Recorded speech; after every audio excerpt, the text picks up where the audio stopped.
Hey, welcome back. This is season 2 for our little show here on the Vossaholic channel. My name is Voss and I am an alcoholic. I'm recording this because, we're in COVID tail end. Things are opening up. It's the 19th of September and pretty stoked about that. Just, I play a lot of chess, the last, I don't know, more than a year and a half. So maybe 20 months, 20, 19.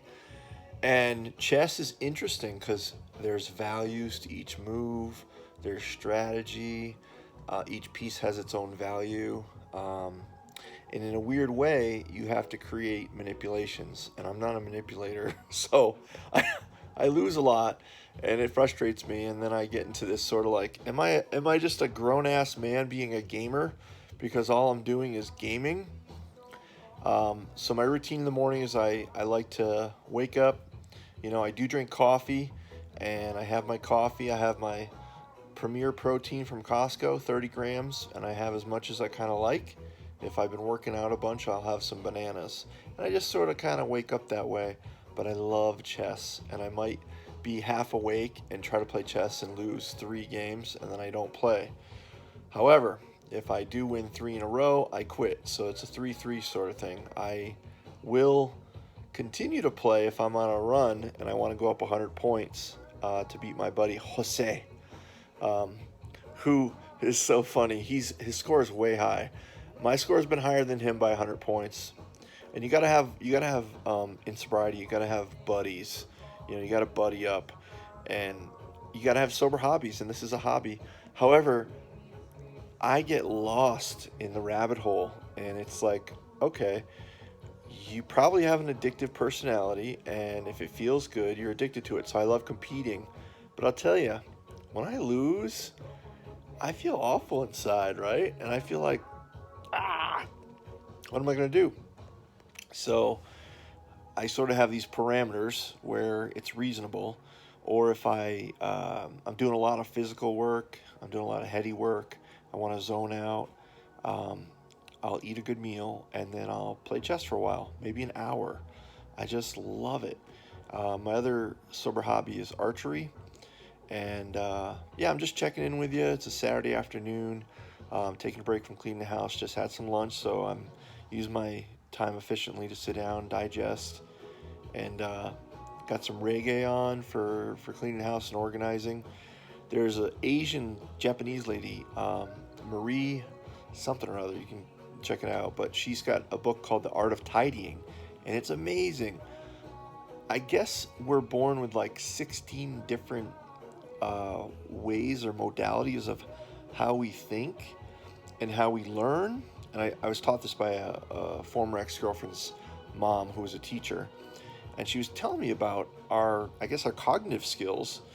And I don't have very good organizational skills as far as like everything. Everything. I mean, so what I've been trying to work on is, as I settle into my little man cave apartment here, I want to have everything organized where it needs to be, like future work supplies with all future work supplies, or study supplies with study supplies. I trail hike game trails to look for bones, and I'll show you a few beauties. And I've painted. Painting is good. So this is it, and that's I think a cow skull of a moose, and it's also I think an elk horn. I don't know. I was a deep sea fisherman, so I'm trying to figure this out. And I say sober hobbies because it was given to me, and I'm just a parrot. Whatever is given to me, I'm giving to you. And we all come into this thing trying to find ourselves and be sober and live our best lives, our best full lives, and live our reality. Live in reality. Live consciously and active and aware. The kids are saying today, woke. You gotta be woke. So this is the 5-minute warm-up. My intention is just to kind of check in, give you an understanding of who I am, what I'm about, and I I have some great skills and tools that I've been given as far as like sober um, activities to do and discipline and structure that I always talk about because we always talk about doing these things, but we never take the action. I'm going to do this when I get sober. I'm going to do that. And also, when we get sober, there's going to be a lot of moments where there's some boredom. You're going to feel really, really bored. And I would recommend cultivating and developing sober hobbies. May it be buying a Traeger grill and smoking some great pizzas and food for your friends, and having sort of some guys I know have a poker night. They're into that. I have triggers to poker or Vegas that I've been in Vegas drinking whiskey sours. But it's something I painted. Um, I love painting. I love painting furniture that I make. So I've been repurposing um, a massive 1980s full natural wood TV stand, one that you kind of open up. It's massive. It's like 3.5, almost 4 feet wide by 2.5 feet deep, and a good 6.5, 7 feet. And so I had to cut it in half to use it. I'm filming in a different location in my apartment here. I like this natural light, so I moved the chair to block the front door just because I'm weary of a lot of the drama that's going on. I'm pretty outspoken. I have neighbors that have like full-on Black Lives Matter signs facing out their window, and I get it. I'm all about that. Um, but I mean, you can say it or you can do it, and I think I grew up with more black people in Springfield, Massachusetts, as friends than I did um, my whole life. My first almost 9 years. So I get it. Like, I want to just sort of ask these people, how many black friends do you actually have? Like, let's keep it real.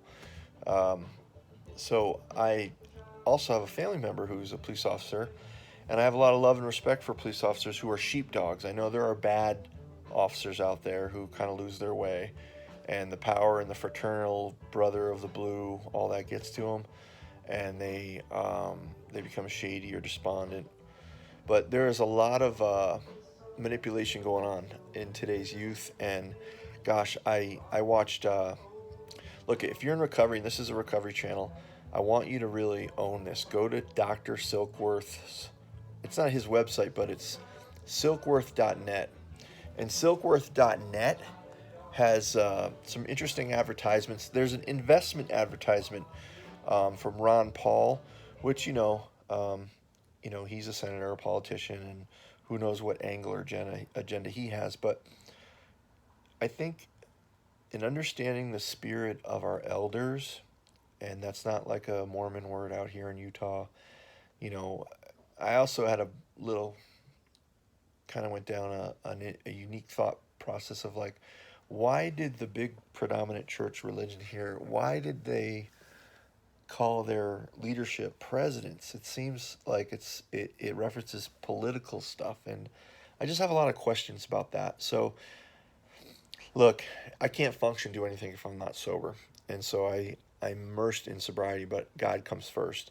And if you're a religious person and you're in a house of God and you're worshiping God, whether you're in any religion, I'm going to try and respect you and see where religious people are right. Um, so there's food for thought, call it what you will, things to kind of be aware of, meditate on, be concerned about. And that's all well and good. But the whole point is that we stay sober. We really can't have anything. And I put God before, I call my higher power God, and I put God before AA, or any 12-step program. And I always kind of circle around back to the priorities. So in trying to be consistent, I'm looking to get my music here as we embark into step one.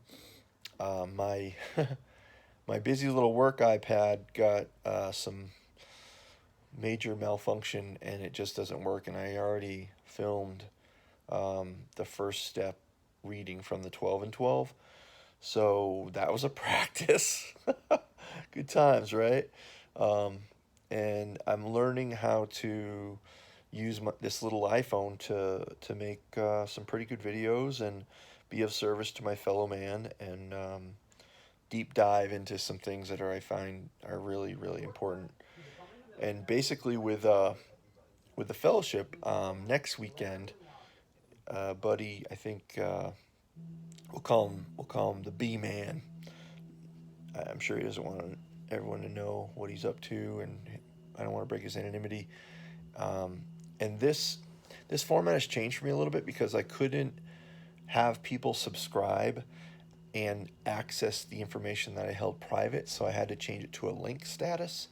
And so I think moving forward, um, I'll have the guys that I sponsor and friends that are interested on the link status.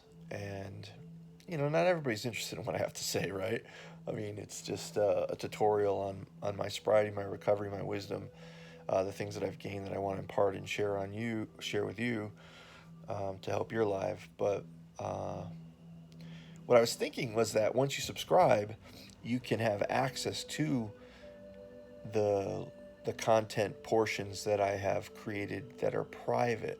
But honestly, I literally tried looking up the verbiage of all this search bar, all these words in the search bar, keyword searches, and I couldn't find it until I put in the channel name, which is Vossaholic. So VAUS, aholic. And my goal is to have a format for people to have some sort of a better connection than text message or Zoom. Um, and my secret sauce is not for everybody.